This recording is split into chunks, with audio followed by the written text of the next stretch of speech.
अब परमात्मा जो कहा करते आज ये सदग्रंथ भी वही बता रहे हैं। देखिएगा श्रीमद् देवी भागवत यानी शक्ति पुराण, दुर्गा पुराण, गीता प्रेस गोरखपुर से प्रकाशित है। इसके कौन है संपादक? संपादक है हनुमान प्रसाद पोदार, चिमनलाल गोस्वामी। प्रकाशक एवं मुद्रक हैं गीता प्रेस गोरखपुर, गोविंद भवन कार्यालय कोलकाता का संस्थान है। ये इनके फैक्स और फोन नंबर है। ये देखिएगा इस पवित्र पुराण के पहले स्कंद में श्रीमद् देवी भागवत पृष्ठ नंबर 28 पर नारद जी और व्यास जी की गोष्ठी हो रही है। Vyas ji is the writer of 18 Purana and ये चारों वेदों का, गीता जी का और इन 18 पुराणों का, श्री सुधा सागर का ये व्यास जी राइटर है, लेखक है। और ये नारद जी से वार्ता कर रहा है। नारद जी ने कहा, महाभाग व्यास जी, तुम इस विषय में जो पूछ रहे हो ठीक यही प्रश्न मेरे पिताजी ने भगवान श्री हरि से किया था। नारद जी के पिताजी हैं ब्रह्मा जी। देवादि देव भगवान जगत के स्वामी हैं। लक्ष्मी जी उनकी सेवा में उपस्थित रहती हैं। दिव्य कौस्तुभमणि उनकी शोभा बढ़ाती है। वे शंख चक्र गदा लिए रहते हैं, पीताम्बर धारण करते हैं, 4 भुजाएं हैं। यानी पूरी डेफिनेशन बता दी। विष्णु जी हैं। वे चराचर जगत के आश्रयदाता हैं, जगत गुरु एवं देवताओं के भी देवता हैं। ऐसे जगत प्रभु भगवान श्री हरि महान तप कर रहे थे। विष्णु जी तपस्या कर रहे थे, उनकी समाधि लगी थी। यह देखकर मेरे पिता ब्रह्मा जी को बड़ा आश्चर्य हुआ।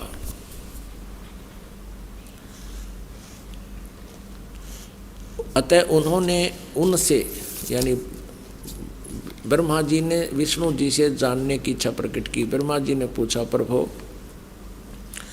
आप देवताओं के अध्यक्ष, जगत के स्वामी और भूत भविष्य एवं वर्तमान सभी जीवों के एकमात्र शासक हैं। भगवान फिर आप क्यों तपस्या कर रहे हैं और आप किस देवता की आराधना में ध्यान मग्न हैं? मुझे असीम आश्चर्य तो ये हो रहा कि आप देवेश्वर यानी सब देवों के मालिक, सब भगवानों के भगवान, ब्रह्मा जी विष्णु को कह रहा भगवानों के भगवान है, एवं सारे संसार के शासक होते हुए भी समाधि लगाए बैठे हैं। अब विष्णु जी ने क्या उत्तर दिया? ब्रह्मा जी के विनीत वचन सुनकर भगवान श्री हरि बोले, ये वचन बोले। श्री हरि उनसे कहने लगे, ब्राह्मण सावधान होकर सुनो, मैं अपने मन का विचार व्यक्त करता हूँ। देवता, दानव, मानव सब यही जानते हैं कि तुम सृष्टि करते हो, मैं पालन करता हूँ और शंकर संहार किया करते हैं। किंतु फिर भी वेद के पारगामी पुरुष अपनी युक्ति से यह सिद्ध करते हैं कि रचने, पालने और संहार करने की यह योग्यता जो हमें मिली है, इसकी अधिष्ठात्री शक्ति देवी है। वे कहते हैं कि संसार की सृष्टि करने के लिए तुम में राजसी शक्ति का संचार हुआ है। इसी ये भी सिद्ध हो रहा कि रजगुण ब्रह्मा, सतगुण विष्णु, तमगुण शिव जी हैं। मुझे सात्विक शक्ति मिली है और रुद्र में तामसी शक्ति का आविर्भाव हुआ है। सुवर्त प्रत्यक्ष और परोक्ष दोनों उदाहरण मैं तुम्हारे सामने रखता हूँ, सुनो। यह निश्चित बात है कि उस शक्ति के अधीन होकर ही मैं यानी विष्णु शेष नाग की सैया पर सोता हूँ। सृष्टि करने का अवसर आते ही जाग जाता हूँ। मैं सदा तप करने में लगा रहता हूँ और उस शक्ति के शासन से मैं कभी मुक्त नहीं रह सकता। कभी अवसर मिला तो लक्ष्मी के साथ सुखपूर्वक समय बिताने का सौभाग्य प्राप्त होता है। मैं कभी तो दानों के साथ युद्ध करता हूँ। अखिल जगत को यानी सारे जगत को भय पहुँचाने वाले दैत्यों के विकराल शरीरों को शांत करना मेरा परम कर्तव्य हो जाता है। ये भी सिद्ध हो रहा है। परमात्मा कहते कबीर जी, तन दर सुखिया कोई ना देखा, जो देखा सो दुखिया हो। और ब्रह्मा विष्णु महेश्वर दुखिया जिन ये राह चलाई हो। ये कहता मैं सदा तप करने में लगा रहता हूँ और शक्ति के शासन से कभी मुक्त नहीं रह सकता। कभी अवसर मिला तो लक्ष्मी के साथ थोड़ा सा सुखपूर्वक समय व्यतीत करता हूँ और फिर राक्षसों के साथ लट्ठम लट्ठा रहता हूँ, दानों के साथ युद्ध करता रहता हूँ। इनको सुख नाम की चीज़ नहीं। आप स्वीकार कर रहे हैं भगवान। और अब देखो विष्णु जी कह रहे हैं मुझे सब प्रकार से शक्ति के अधीन होकर रहना पड़ता है, मैं पराधीन हूँ। और उन्हीं भगवती यानी दुर्गा शक्ति को का मैं निरंतर ध्यान किया करता हूँ, उसी की पूजा करता हूँ। ब्रह्मा जी मेरी जानकारी में, मेरे स्पिरिचुअल नॉलेज में इस भगवती शक्ति से बढ़कर दूसरे कोई देवता नहीं। अब आ लिया अंत विष्णु जी के आध्यात्मिक ज्ञान का। न्यों कह दुर्गा तो ऊपर कोई भगवान को ना, जितनी मन जानकारी है। अपने आत्माओं, यदि ये दास ये शब्द कह के छोड़ देता कि ब्रह्मा विष्णु महेश दुर्गा आदि और इन ऋषियों महर्षियों को आध्यात्मिक ज्ञान नहीं था, तो पहली बार जो प्राणी सुने वो उठ कर चला जाने कहे तो नरी बकवाद करे है। और अब ये प्रमाण देख करके वो पुण्यात्मा जो एकाध आए होंगे, नए भक्त भी बहुत आते हैं, इसलिए दास का उद्देश्य होता है कि पहली कक्षा से लेकर और पीएचडी तक का ज्ञान इसी सामूहिक शिक्षा स्थल यानी सत्संग के माध्यम से देऊं, ताकि ये ज्ञान यज्ञ का लाभ सभी प्राणियों को होवे। तो यहाँ ये स्पष्ट हो गया कि विष्णु जी को ज्ञान नहीं, ब्रह्मा नाप पर ज्ञान नहीं, विष्णु तो पूछे, नारद ने ज्ञान नहीं और व्यास जी को ज्ञान नहीं। और आगे देखिए दुर्गा क्या कहती है। विष्णु जी तो कहते मैं दुर्गा से ऊपर कोई भगवान ना मानता, ना मन पता। और अब दुर्गा क्या कहती है, दुर्गा जी क्या कहती है देखिएगा 7वें स्कंद में 562 पृष्ठ पर 7वां स्कंद, वही श्रीमद् देवी भागवत, ये वही पुराण है। अब यहाँ देखिएगा 7वां स्कंद और 562 पृष्ठ। देवी जो है दुर्गा हिमालय राजा को ज्ञान दे रही है। देवी द्वारा हिमालय को ज्ञानोपदेश, ब्रह्म स्वरूप का वर्णन यानी ब्रह्म के बारे में जानकारी दे रही है। श्री देवी कहने लगी पर्वतराज, ये पहले तो अपने बारे में बताती है, फिर अब अपनी को भी रिजेक्ट करती है, कहती है उस ब्रह्म का क्या स्वरूप है यह बतलाया जाता है, जो प्रकाश रूप सबके अत्यंत समीप में स्थित हृदय रूप गुहा में स्थित होने के कारण गुहाचर नाम से प्रसिद्ध और महान पद अर्थात परम प्राप्य है। वह समस्त प्रजा के ज्ञान से परे है, अर्थात किसी की बुद्धि में आने वाला नहीं है, यह तुम जानो। जो परम प्रकाश रूप है, जो सूक्ष्म से भी अत्यंत सूक्ष्म है, जिसमें संपूर्ण लोक और उन लोकों में निवास करने वाले प्राणी स्थित हैं, वही यह अक्षर ब्रह्म। अब दुर्गा उवा बाई बोल रही है, कदे तो इस ब्रह्म को अक्षर ब्रह्म कहती है, कहीं इसको ब्रह्म कहती है। अब देखना, वही सबके प्राण है, वही सबकी वाणी है और वही सबके मन है। वह यह परम सत्य अमृत अविनाशी तत्व है, सौम्य। उस वेदने योग्य लक्ष्य का तुम वेदन करो, मन लगाकर उसमें तन में हो जाओ। अब हम थोड़ा सा यहीं से ले लेते हैं। उस एकमात्र परमात्मा को ही जाने, दूसरी सब बातों को छोड़ दे। यही अमृत रूप परमात्मा के पास पहुंचाने वाला पुल है। संसार समुद्र से पार होकर अमृत स्वरूप परमात्मा को प्राप्त करने का ये सुलभ साधन है। इस आत्मा का ओम के जप के साथ ध्यान करो। इस अज्ञान में अंधकार से सर्वथा परे और संसार समुद्र से उस पार जो ब्रह्म है उसको पा जाओगे, तुम्हारा कल्याण हो। इसने स्पष्ट कर दिया। अपनी पूजा को भी कह दिया मत करो, मेरी पूजा भी एकमात्र परमात्मा को ही जाने, दूसरी सब बातों को छोड़ दे। उसका ओम नाम है और ब्रह्म, ओम नाम के जाप से ब्रह्म प्राप्ति उद्देश्य रखो। ब्रह्म की जाप करो, ब्रह्म का जाप करो। और वो कहाँ रहता है? वह यह सब का आत्मा ब्रह्म, ब्रह्मलोक रूप दिव्य आकाश में स्थित है। अब क्लियर कर दिया दुर्गा ने कि केवल ब्रह्म की पूजा करो, उसका ओम जाप है, वो ब्रह्मलोक में रहता है। अपने आत्माओं दुर्गा जी ने, देवी ने, जो इन ब्रह्मा विष्णु महेश से सुप्रीम है, इन्होंने इन ब्रह्मा विष्णु महेश नारद व्यास के सब के ज्ञान को रिजेक्ट कर दिया। अब देवी कहती है केवल ब्रह्म ही फाइनल गॉड है, कंप्लीट गॉड है। अब ब्रह्म क्या कहता है? ब्रह्म श्रीमद् भगवत गीता अध्याय नंबर 8 के श्लोक नंबर 13 में जो श्री कृष्ण जी में प्रवेश करके ये काल ब्रह्म बोल रहा है, ये कहता है कि ओम इति एक अक्षरम ब्रह्म व्यवहारन माम अनुस्मरण। ओम यह एक अक्षर मंत्र है, उच्चारण करके सिमरण करता हुआ जो शरीर छोड़कर जाता है, यानी आखिरी सांस तक जो मेरे ओम नाम का जाप करता रहता है, वो मेरे वाली परम गति को प्राप्त होता है। और फिर ये गीता ज्ञानदाता ब्रह्म क्या कहता है? चौथे अध्याय के 5वें और 9वें श्लोक में, दूसरे अध्याय के 12वें श्लोक में श्रीमद् भगवत गीता में कहता, अर्जुन तेरे और मेरे बहुत जन्म हो चुके, तू पहले भी था, मैं भी था, ये राजा लोग भी थे, ये सैनिक भी थे, और ये ना सोच हम आगे ना जन्माएंगे। मेरे जन्म और कर्म अलौकिक हैं। तो पुण्यात्माओं, अब गीता ज्ञानदाता क्या कहता है? 18वें अध्याय के 62वें श्लोक में कहा कि अर्जुन तू सर्वभाव से उस परमेश्वर की शरण में जा, उसकी कृपा से तू परम शांति को और सनातन परम धाम को प्राप्त होगा। सनातन परम धाम कौन सा है? सतलोक। उसके बारे में 15वें अध्याय के 1 से लेकर 4 श्लोक में कहा है कि तत्वदर्शी संत ऐसा होगा जो सब उल्टे लटके संसार के सभी पार्ट्स बता देगा, उसके विभाग बता देगा।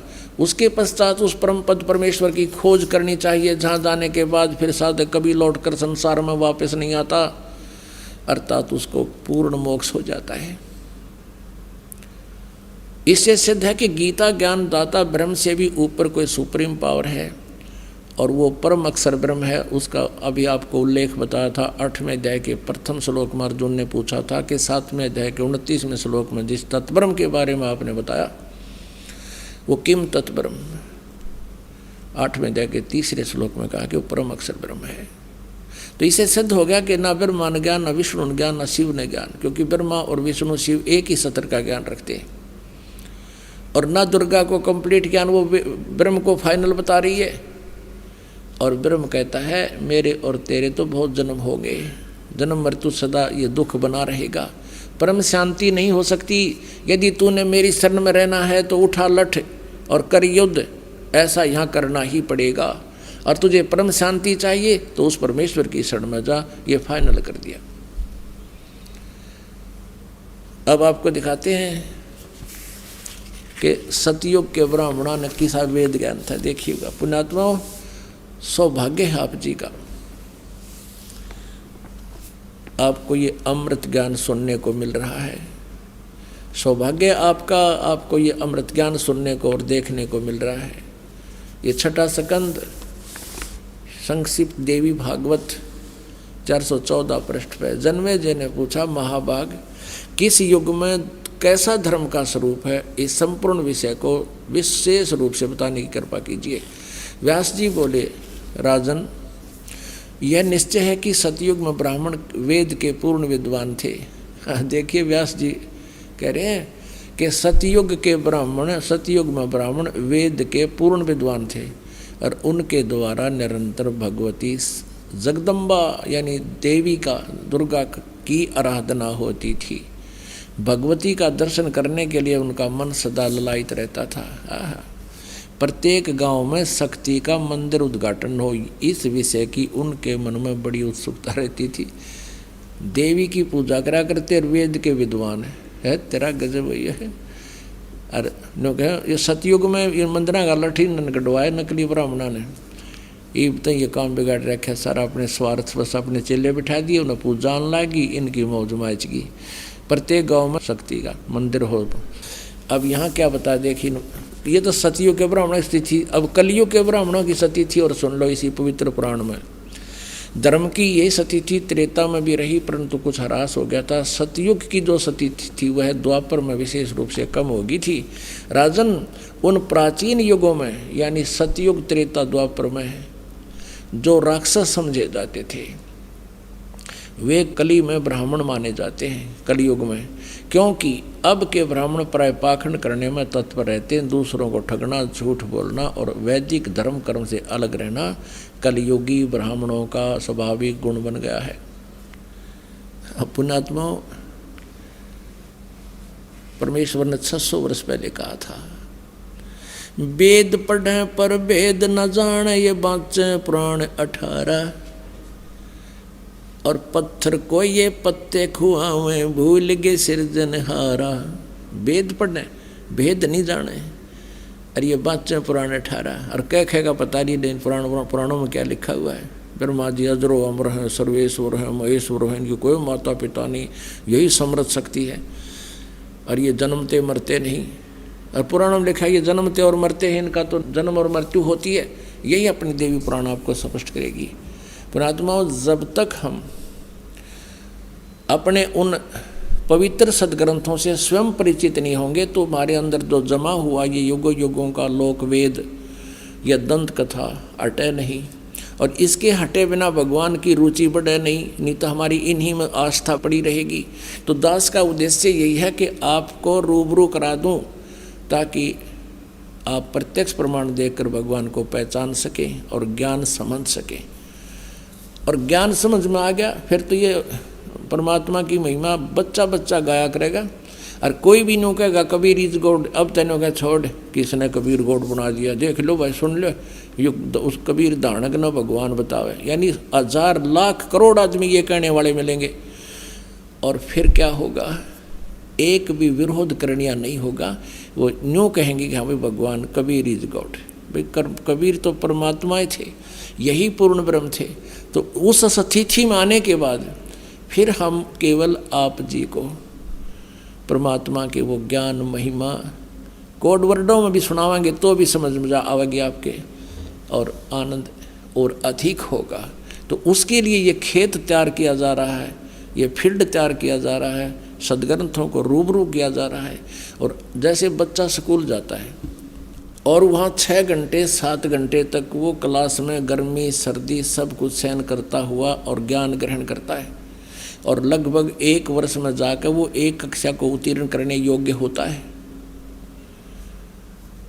और 15, 16 वर्ष 20 वर्ष तक कंटिन्यू पढ़ाई करने के बाद उसको वो ज्ञान से परिपक्व होता है और 2 रोटी का साधन बनता है। और इसीलिए यहाँ आप जी को ये दास एक ये सत्संग रूपी लेक्चर सुना रहा है, इनको आप जी ने सुनना ही पड़ेगा इस परमात्मा के पाने के लिए और मोक्ष प्राप्ति के लिए। तो इसमें किसी प्रकार की थोड़ी बहुत गर्मी सर्दी जो भी मालिक की दया है, कोशिश तो इन दासों की रहती है कि परमात्मा के बच्चों को कोई असुविधा ना हो। हर तरह की संभव कोशिश करते हैं गर्मी सर्दी से आपको बचाकर फिर भगवान का गुणगान सुनाने की। फिर भी हमें इतना डेर होना चाहिए, हिम्मत रखनी चाहिए। जैसे हम किधर बस में जावे हैं या ट्रेन में जाते हैं अपने रोजी रोटी के लिए, तो 6-6 घंटे एक पैर पर खड़े रहते हैं डंडा पकड़ के। इतनी भीड़ में भी हम कभी परवाह नहीं करते। जावा की तो उतरना जगह को नहीं, उतर जावा ताकि अब सेंट लगे मजबूरी। तो पुण्यात्माओं, यहाँ थोड़ा बहुत आप जी को गर्मी सर्दी से थोड़ा बहुत कष्ट भी होता है, तो परमात्मा के निमित्त ही समझना, उसका पुण्य न्यारा होगा। और पहले हम ये ज्ञान नहीं था, भक्ति भी करते थे, भगत भी को आया करते थे और फिल्म भी देखा करते। अब पहले VCR होया करते और इसी लंबी लंबी उनकी कैसेट हुआ करती 3-3 घंटे की। संडे को दिन ले आते कि आज VCR लेवांगे किराए पर और 3 फिल्म देखेंगे। इसे तो 100 रुपये किराया एक फिल्म में, इस 3 फिल्मों में 100 रुपये किराया ही रात का। तो 3 यानी 9 घंटे की फिल्म सांझ 7 बजे शुरू कर देते और तड़के 7 बजे ताई चाय बनवाए जाते, पिए जाते, न्यू आँख पाड़े देखे जाते, लेना नहीं देना कुछ भी कोई ना। और यहाँ परमात्मा के लिए जितना भी समय आपको मिलता है, सौभाग्य आपका ये सत्कर्म लेना, ये बार बार दाव नहीं लगा करता। इसे अमृत ज्ञान को सुनने का, ये दंत कथा सुनते सुनते हम बहरे हो गए, भगवान की भक्ति करते करते हम थक लिए और कोई लाभ मिला नहीं, क्योंकि वो भगवान नहीं मिला जो लाभ दिया करता है, वो परमात्मा का हमें ज्ञान ही नहीं था। परमेश्वर क्या बताया करते, चारों युग में मेरे संत पुकारे और कूक कहा हम हेल रे, हीरे माणिक मोती बरसे ये जग चुगता ढेल रे। ओए होए। जैसे ऋग्वेद मंडल नंबर 9 सूक्त नंबर 86 मंत्र नंबर 26 और 27, ऋग्वेद मंडल नंबर 9 सूक्त नंबर 82 मंत्र 1, 2, 3, ऋग्वेद मंडल नंबर 9 सूक्त 82 मंत्र 1, और भी अनेक स्थानों पर ऋग्वेद मंडल नंबर 9 सूक्त 96 के मंत्र 16 से 20 तक ये स्पष्ट किया है कि वो परमात्मा सतलोक से गति करके आता है। वो कबीर देव है, कबीर साहब, और अपनी अच्छी आत्माओं को मिलता है। और फिर वो अच्छी आत्माएं फिर परमात्मा के गुणगान आगे संसार को सुनाते हैं। उनमें से कौन कौन वो पुण्यात्मा है जिनको परमात्मा अपने स्वाभाविक गुण अनुसार आते हैं, वो लीला ऐसी ही करते हैं जो वेद बता रहे हैं। उनमें से परमात्मा किन किन को मिले? आदरणीय धर्मदास साहिब जी को, आदरणीय नानक साहिब जी को, आदरणीय मलुकदास साहिब जी को, आदरणीय गरीबदास साहिब जी को, आदरणीय दादूदास साहिब जी को, आदरणीय घीसा दास साहिब जी को। ये वो श्रेष्ठ आत्मा, और इन पुण्यात्माओं ने, इन संतों ने आगे परमात्मा के गुणगान गाए, यही ज्ञान दिया जो परमात्मा उनको बता कर गई थी। उनके विषय में कह रहे हैं कि चारों युग में संत पुकारे कूक कहा हम हेल रे, हीरे माणिक मोती बरसे हैं ये जग चुगता ढेल रे। हम तत्व ज्ञान और यथार्थ भक्ति मार्ग रूपी हीरे और मोतियों की वर्षा कर रहे हैं, हमें आपको ज्ञान सुना रहे हैं। और ये हमारे ज्ञान को ना सुनकर, इन हीरे मोतियों को ना पहचान कर, या अर्थात यथार्थ भक्ति मार्ग को ना जानकर, आन उपासना रूपी शास्त्र विधि त्याग कर मनमाना आचरण रूपी ये कंकर पत्थर डले इकट्ठे कर रहे हैं। कंकरों को इकट्ठा कर रहे हैं, झोली भर रखी है कि मैं लाल ले रहा हूँ, ये मैंने लाल ले रखे हैं। परमात्मा कहते हैं इन लालों की परख होगी धर्मराज के दरबार में, फिर रोग टक्कर मार के ये संसार समझदा नाई कहंदा श्याम दोपहरे नू, गरीबदास ये वक्त जात है रोगे इस पैरे नू। परमात्मा कहते हैं हमरा ज्ञान किने ना सुनिया, अरे ये पर भी लेन जात है दुनिया। वहाँ धक्के खान जाती रथ पे हैं, आज बेला कुंभ का मेला है, पर भी लगेगी सुबह 3 बजे, वहाँ देख दुनिया का कठ ने कहा हमरा ज्ञान किने ना सुनिया, ये पर भी लेन जात है दुनिया। कहाँ कहाँ भटक रहे हैं बोली आत्मा। मैं रोवत हूँ सृष्टि को या सृष्टि रोवे मोहे, गरीब दास कबीर साहब कहते हैं इस वियोग को हो समझ ना सकता कोई। आप तो मुझे ढूंढ रहे हो, कबीर भगवान कह रहे हैं, और मैं तुम्हें रो रहा हूँ कि मैं तुम्हारा पिता हूँ, तुम्हारे लिए भटक रहा हूँ, तुम कितने कष्ट उठा रहे हो, तुम मेरी शरण में आ जाओ, तुम्हें यहाँ भी सुख दूंगा। और यहाँ तो इस काल के लोक में तुम्हें भाग्य से अधिक कोई नहीं दे सकता, वो मैं दूंगा, जो आवश्यक होगी वही दूंगा।